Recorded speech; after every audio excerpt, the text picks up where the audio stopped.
All right, let's talk about King Jehoshaphat of Judah. He ruled way back in the 9th century BC. And by just about every measure, he was a great leader. I mean, he was a reformer, a man of incredible faith, and he built this really strong, prosperous nation. So, how did it all go so horribly wrong? His story is this powerful, almost tragic cautionary tale about one single, fateful choice. And believe me, we're going to see just how high the stakes really were. Yeah, it really all boils down to this one question. It's kind of fascinating, isn't it?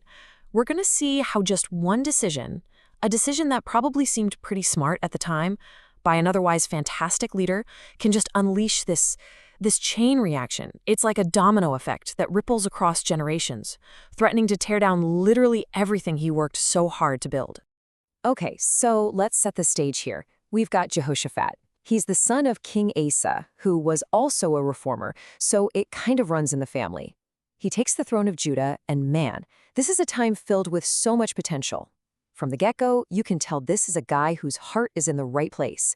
He is absolutely determined to lead his nation down the right path. And listen, he doesn't just talk the talk, he walks the walk. First thing he does, he launches this massive spiritual cleansing, just tearing down all the places associated with idol worship. Then, and this is really cool, he sets up what's basically a national education program. He sends priests and officials all over Judah to teach the people from the law of God. And on top of all that, he completely overhauls the justice system to make sure things are fair. I mean, this is real nation building from the ground up. And you know what? All these internal reforms, they had this direct, super powerful effect on how Judah was seen on the world stage. It's like that old saying, right? A nation that's strong on the inside becomes strong on the outside. Suddenly, Judah's military is beefed up, the economy is booming, and the surrounding nations, they totally see it. They see this strength and stability, and instead of even thinking about attacking, they start bringing tribute. It's a classic case of peace through strength, and it all goes back to those reforms. But of course, his faith gets a massive test. A huge enemy coalition decides to invade Judah. They are totally outnumbered, completely outmatched. So what does he do? What would you do? He gathers the entire nation together, stands up in front of everyone, and just prays. It's this incredible prayer of total dependence on God. And the result? It's nothing short of a miracle. The enemy armies literally turn on each other and wipe themselves out. So the big takeaway here is this. This is a leader whose first gut instinct in a crisis is to turn to his faith. And this is where the story takes a sharp, dramatic turn. After all this success, all these incredible victories, Jehoshaphat makes a decision. And on the surface, it looks like a smart political move, right? A totally pragmatic way to make peace with the kingdom of Israel to the north. But this one alliance, oh boy. It's going to have absolutely catastrophic consequences. Now, to really get why this was so dangerous, you've just got to look at the massive contrast between these two kingdoms. On one hand, you've got Jehoshaphat's Judah, which is all about reform and faithfulness. And on the other, you've got Ahab's Israel, which, thanks in large part to the infamous Queen Jezebel, is just steeped in Baal worship and corruption. We're not just talking about two different kingdoms here. This is like night and day. They represent two completely opposite spiritual and moral highways. So, how do they seal this alliance? With a marriage, of course. Jehoshaphat's son marries Athaliah, who happens to be the daughter of, you guessed it, Ahab and Jezebel. And right away, this drags Jehoshaphat headfirst into Israel's messes. He ends up joining Ahab in a war, barely escapes with his own life, while Ahab gets killed, just like a prophet said he would. And when Jehoshaphat finally gets home, he's confronted by another prophet who lays this heavy question on him. Should you be helping the wicked and loving those who hate the Lord? Oof. And that question, man, it just hangs over the rest of this entire story. Because the consequences didn't just stop with Jehoshaphat's near-death experience. Oh no, the seeds that he planted with that one political decision, well, they were about to sprout in the next generation. And the harvest was going to be deadly. Okay, so let's fast forward a generation. Now, Jehoshaphat's grandson, a guy named Ahaziah, is the king of Judah. And remember who his mom is? Athaliah, the daughter of Ahab and Jezebel. And her influence on him is strong. So naturally, he continues the family alliance with Israel.